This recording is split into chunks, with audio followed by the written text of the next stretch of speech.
రాష్ట్రంలో అన్ని పార్టీలు పతనావస్థలో ఉన్నాయని, కేవలం బీజేపీ మాత్రమే క్షేత్రస్థాయి నుంచి శక్తివంతంగా ఎదుగుతుందని ఎంపీ కొండా విశ్వేశ్వరరెడ్డి ఆశాభావం వ్యక్తం చేశారు. మున్సిపల్ ఎన్నికల్లో బీజేపీ అభ్యర్థుల గెలుపుపై ఆయన ధీమా వ్యక్తం చేశారు.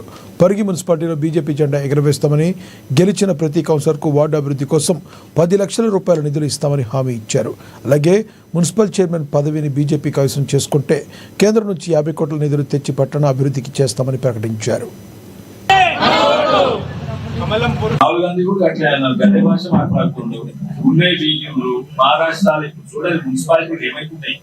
మున్సిపాలిటీల మహారాష్ట్ర మున్సిపాలిటీల ఎలక్షన్స్ నెల ముంగట అక్కడ పెద్ద పెద్ద పార్టీలు, ఆ బీజేపీ అంతా బలంగా లేకుండే శివసేన పార్టీ, ఎన్సిపి పార్టీ అంటే శరద్ పవార్ చాలా పెద్ద లీడర్, తర్వాత కాంగ్రెస్ బలంగా ఉండే అక్కడ ఎన్నో ఏళ్ళు అక్కడ కాంగ్రెస్ ఉండేది.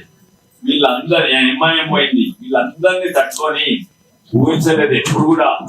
40 ఏళ్లలో బీజేపీ లేకుండా అక్కడ ఇప్పుడు బొంబాయి నగరం ఇచ్చినట్టు పూనాల ఎన్నో దాదాపు 95%